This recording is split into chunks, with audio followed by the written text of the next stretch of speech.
thanks for watching. So real quick, Merkabah Scholar Society members, make sure you guys check your email for the new video, Occult Science, as well as the new stock market video. I had to wait to put out stock market because you know what happened yesterday. Huge day in the market, a lot of changes. So I know a lot of guys is going crazy and scratching their head, but make sure you guys watch the video so you can get the updated information on what all that is about, what's really going on with that situation. But yeah, we'll talk about it in the next meeting. Let's get into this video. So now, if you know me, one of the terms I cannot fucking stand is the term Sub-Saharan Africa or Sub-Saharan African. Can't stand it.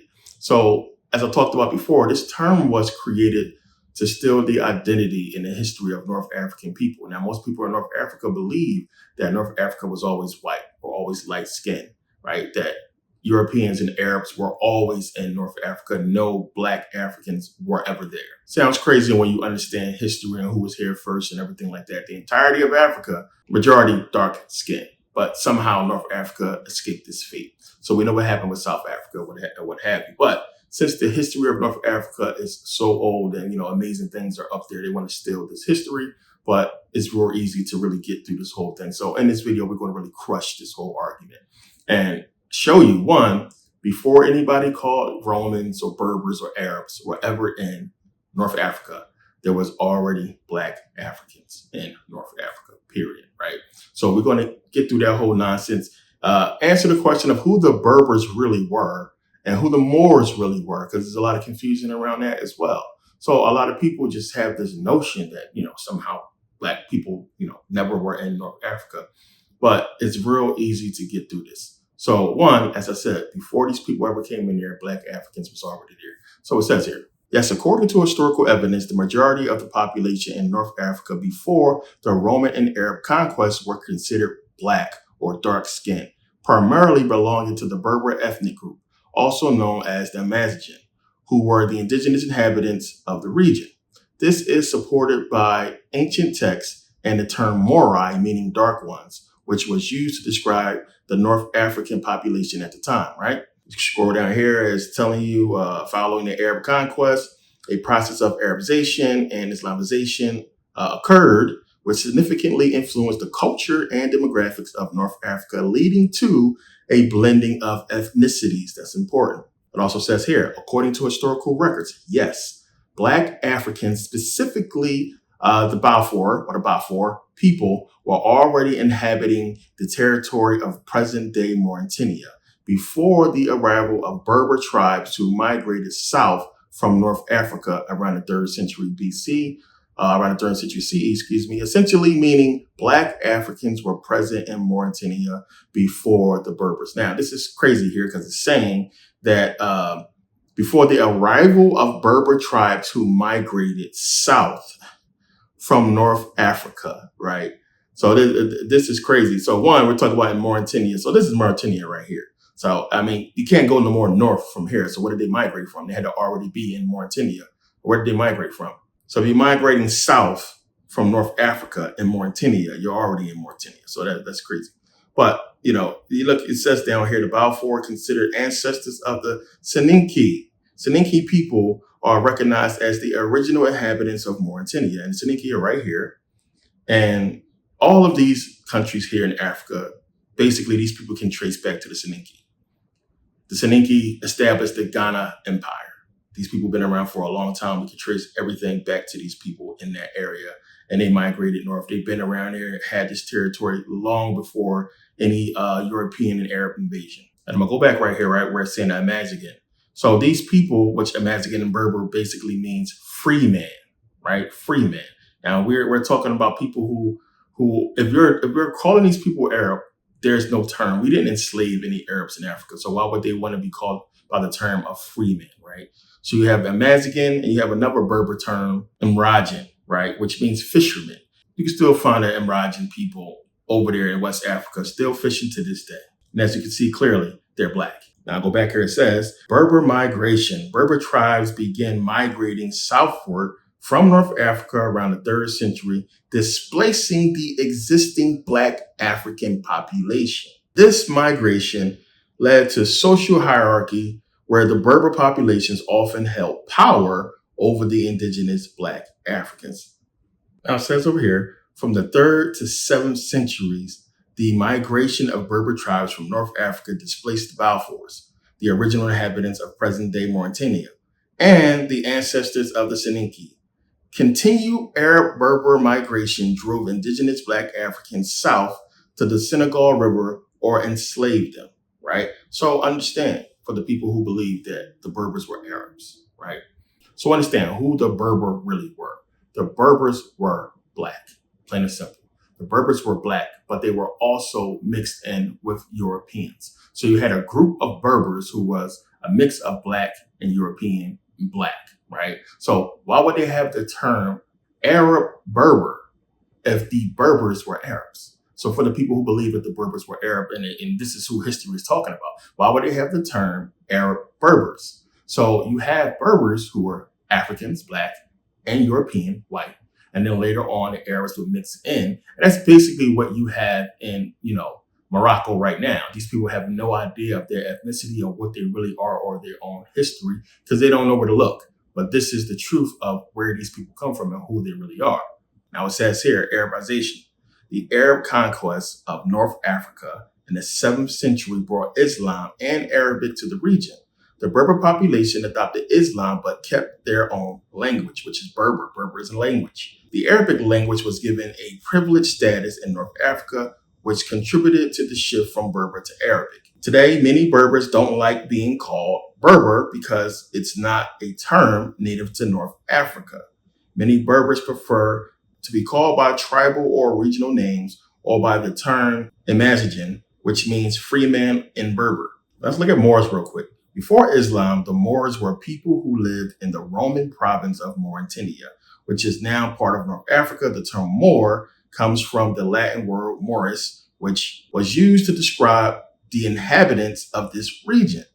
Origin of the term Moor. We know Moor is also from Greek. I'm just going to scroll here real quick. It says the term Morai was adopted into Latin and then became Moors in English. The term Moors was also used to describe dark-skinned or Black people. So now, since we know history has been whitewashed and covered up because they don't want you to know this history.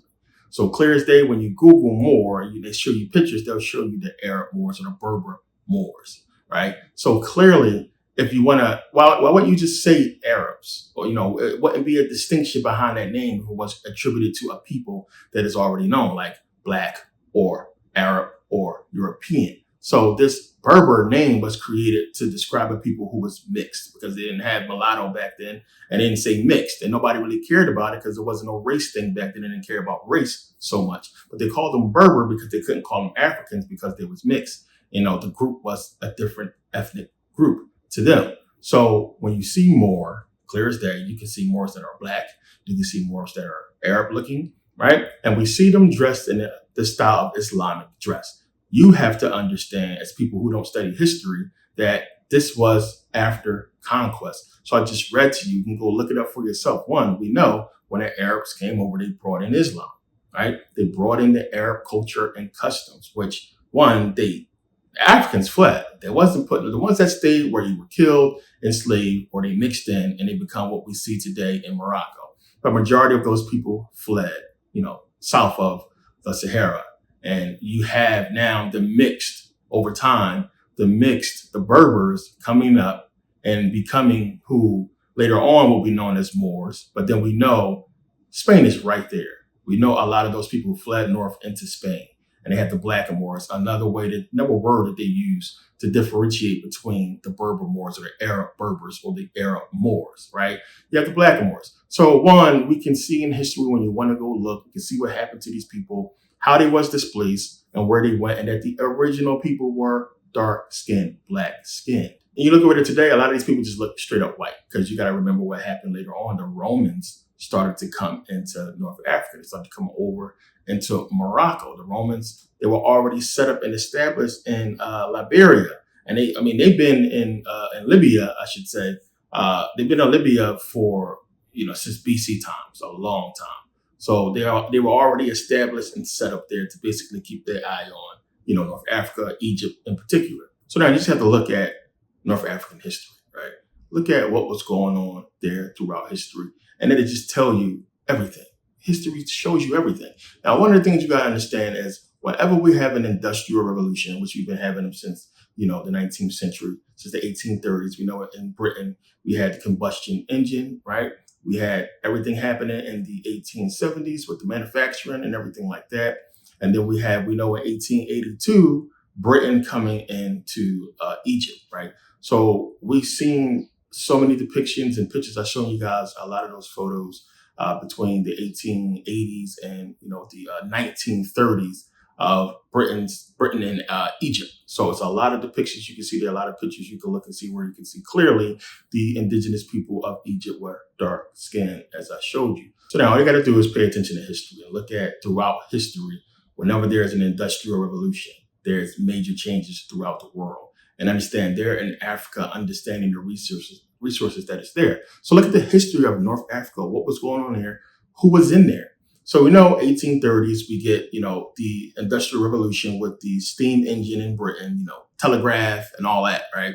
We have in 1870 with the telephone and electricity being created. And then we have in 1882 is when Britain goes into Egypt. So 1882, Britain's in Egypt fighting against the Egyptians and the Sudanese, right?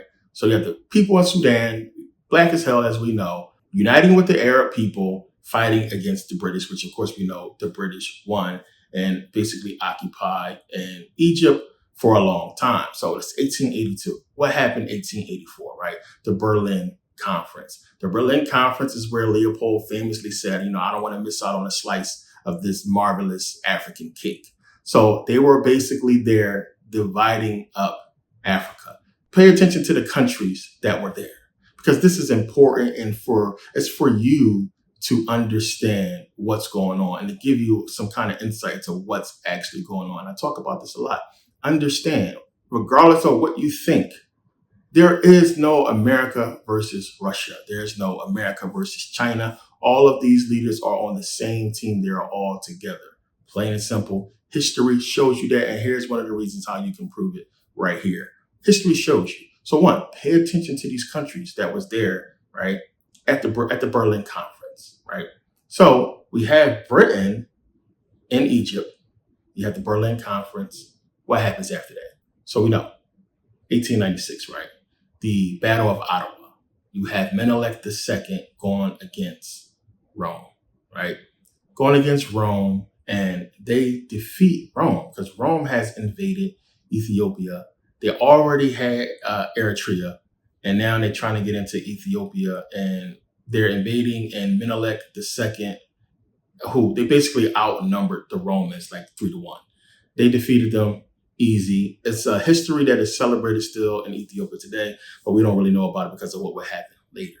So understand, we're talking 1884. You have the Berlin Conference. You have all these same countries, right? Pay attention to the names of these countries. These are the same countries that was involved in what? World War II, right? Same countries. So now you have this whole battle. Ethiopia defeats Rome.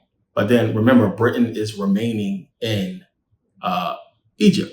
You will have later on, Mussolini will come into power. We know what happened with Mussolini in Egypt. Mussolini, and all of this was about the Suez Canal, as we already know. The Suez Canal is a very important strip of land, or let's just say waterway, for trade. And now we're in this industrial revolution where trade is everything and stuff is moving. Who owns the Suez Canal makes a lot of money. So Britain is there to basically hold on to that territory because the person that they put in power, because that's what happens. They put people in power and you think, how can you conquer a land and then all of a sudden the people are running it and people think, okay, that it's over, and that's what people are thinking because you look at the ruler, the leadership, and it looks like you. This is what they do. They always instill a person. So the person that Britain put in charge of running Egypt basically wasn't doing his job, and Britain had to still come there. Remember, we know Egypt basically got its independence in 1922, and that the military power of Britain remained until the 1950s, right?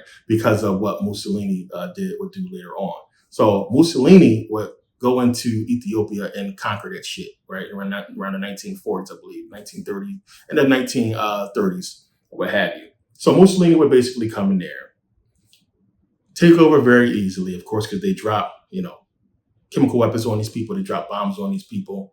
And Haile Selassie was forced to flee. You guys know the story. And Mussolini would basically take over in Ethiopia and, head towards Egypt. So now you have Italy, Mussolini, fighting the French and the British in Egypt, right? So again, understand, before this, these people were just together at the Berlin conference saying what? We need to divide up Africa. So to you, you're looking at this as kingdom versus kingdom, or government versus government, but it's not.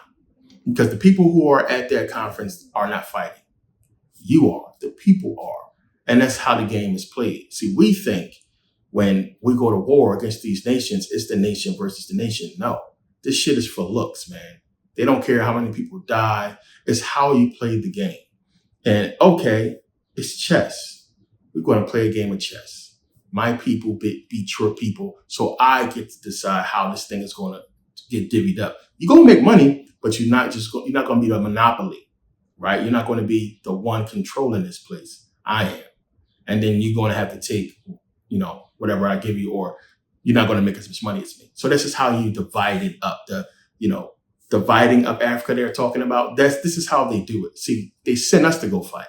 You kill these people because, one, in doing so and having this war, you can get money from the people, from your government system, because you have to make this look legit to the people.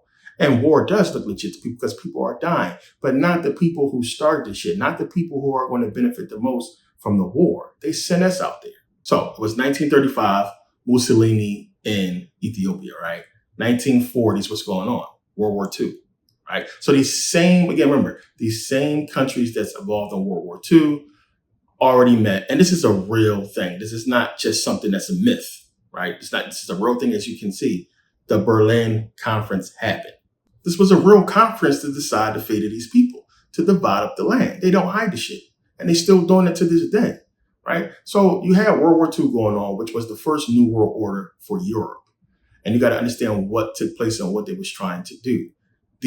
Again, you have to be smarter than this, man. It is not America and these countries versus these countries. It's not. They don't care. When they drop bombs, they're somewhere chilling. Their family is somewhere alive and well. They're killing people. They don't care who they kill. They're not going to be involved and caught up in it. They're going to make it happen for whatever reason it's going to go towards the agenda. And everybody think, if I send you out there to go and fight, right? Whatever happens to you, happened to you. I'm going to be fine regardless, right? So that's how it goes. They brainwash one of these dictators, and these people are agents, and this is what the CIA has been doing for a long time. Mussolini is no different, right? They get these people into power, they give them money, they give them weapons, and it's all towards an agenda. They push them towards a political ideology and towards a decision. And they go out and they execute this and they do what they're supposed to do, and then they're executed themselves. That's what happens. So while they thinking they're this leader and they're going to be doing this great thing and doing this stuff for the people, they're walking into a trap from day one. It's a trap set up for something to happen that's going to benefit the powers that be. So when we see these wars and these people out there fighting, they have owners. It's the same thing with sports, same thing with the NBA. This team plays against this team from this city. This team plays against this team from this country, no matter what it is. At the end of the day, all these teams have owners. The owners are either at home or sitting in the owner's seat watching the game. They don't got to go down there and play basketball. They don't got to go play soccer. They're sitting there watching everybody go and play, the people paying their money to watch, and they're the ones who reaping all the benefits, the most. They're benefiting the most from a spectator sport, from the people playing ball. Look at it the same way with these countries. We're going to war, we're fighting and dying, but they're sitting back in their box seats, watching the game, watching the show, right? Same type of situation. So, Mussolini, as I said, was set up, plain and simple. So they basically caught Mussolini and his mistress trying to flee to Switzerland. And they caught him and they held him for a while, and they basically executed him by firing squad, both of them, him and his mistress, right? So, this was a public thing. He was 61, and they did this publicly, and they hung his body upside down, and all the people came and they spit on him and everything like that. And it was a crazy scene that I can't post the pictures up here because they'll take the video down. But you can go and Google the execution of Mussolini. You can see it for yourself. You can see the pictures from that day when it happened. So this is how it goes. Same thing happened to Gaddafi. We're talking about Libya, right? This is Roman territory when you understand the history. They put this guy in there to basically govern the people. This is what they do. This is their MO. They've been doing it for a long time. The reason why they let the Arabs come into North Africa is so that the Africans can get it and claim it and then discover all that history. It's important. They don't want us to know. So again, Britain has always had their hand in Egypt. They still do to this day. Why would you conquer? So you conquer a land, right? So this goes to show for Ethiopia as well, because we talked about this before. Why does Ethiopia have a constitution? Huh? That's some Roman shit. Why do they have a constitution? So they have these things because they were conquered. You think after they conquer Ethiopia, they say, okay, people, here you go, take it back, we're done. They still own and still run it, and as well as a bunch of African countries, because that's what they do. That's what they do. They go in, they instill somebody, a dictator. If you get too big for his britches, they wipe him out. Oh, your head's too big. You're not doing what we put you here to do. And a lot of that stuff is unspoken. We've seen what happened to Patrice Lumumba. Plain and simple, this is what's been going on for a long time. And all of this war and all of this death and destruction, you have to still understand that they're going to cover up history. And this is why you're not being taught the truth. So pay attention to history, man. You can see the pictures still to this day.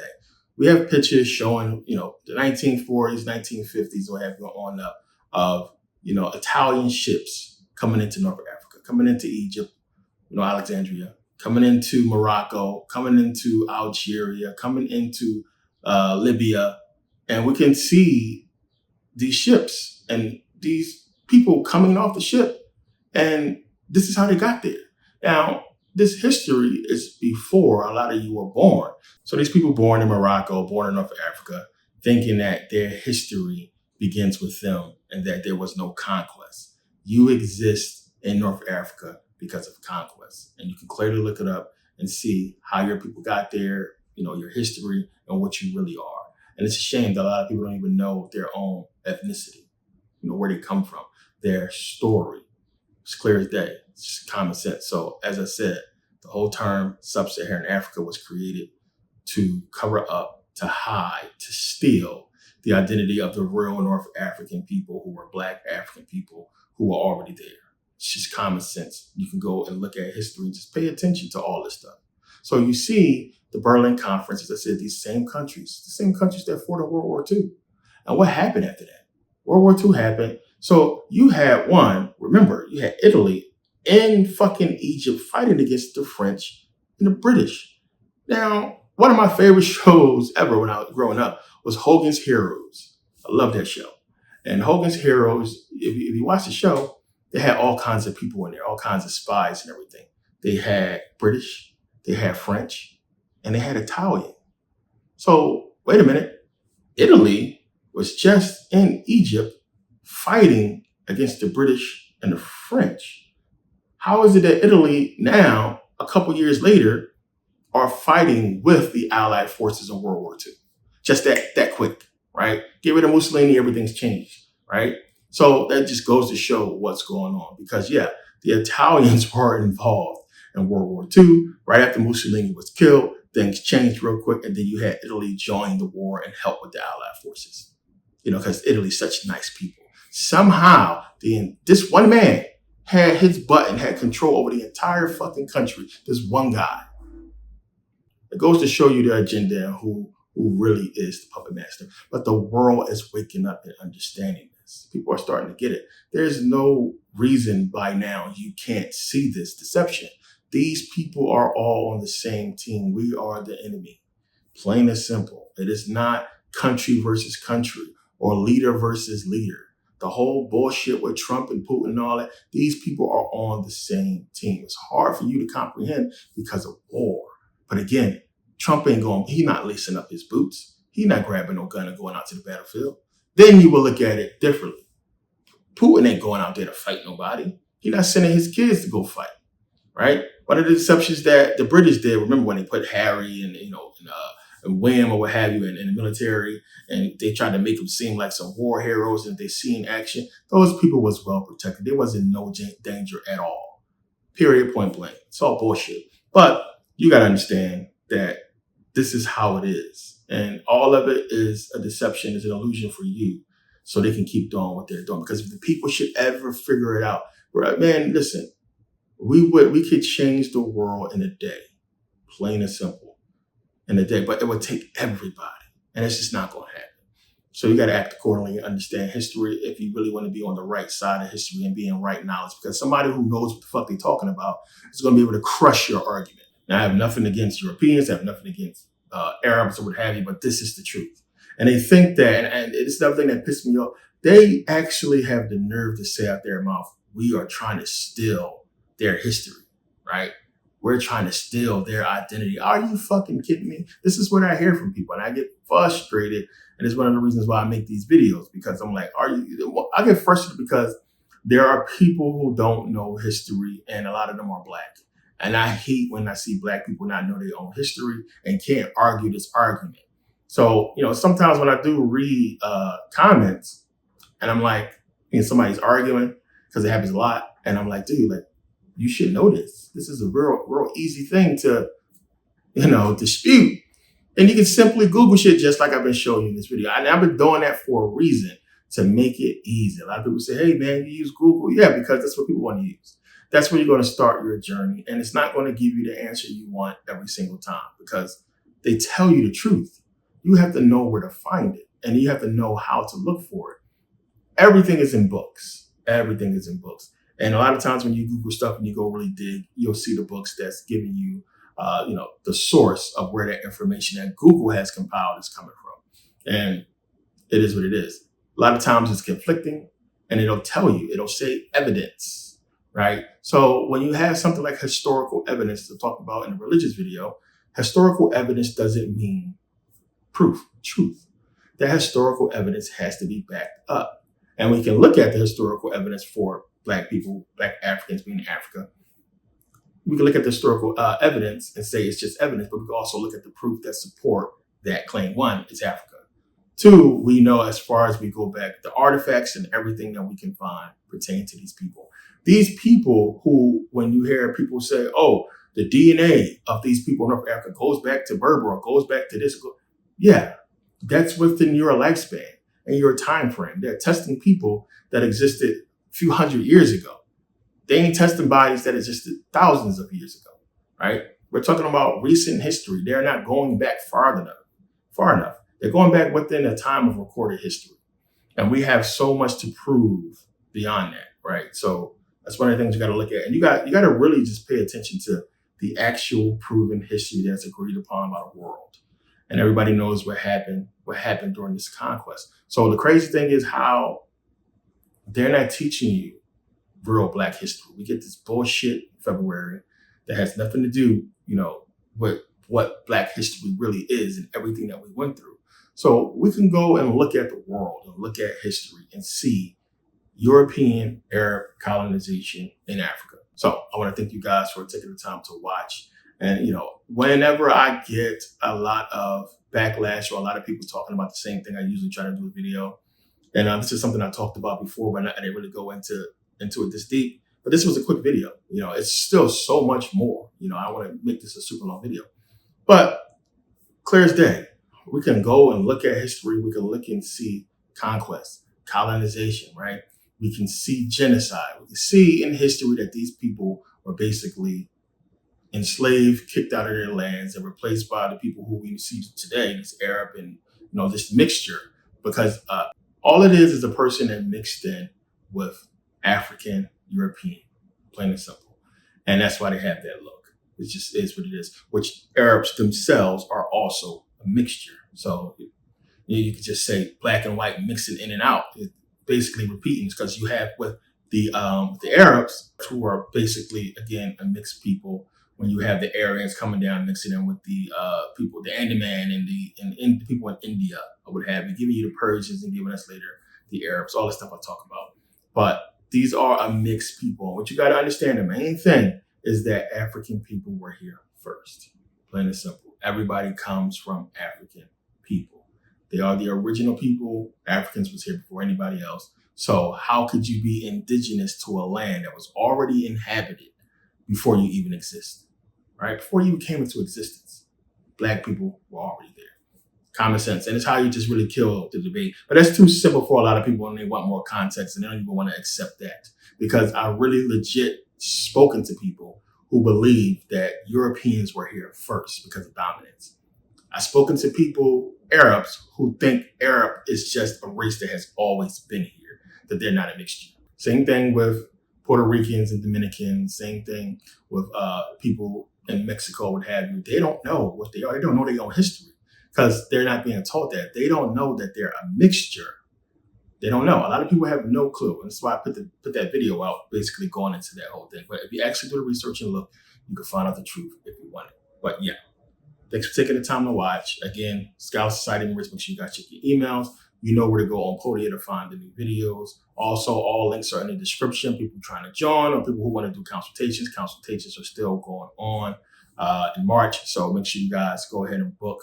All links is in the description. Thanks for taking the time to watch. Peace.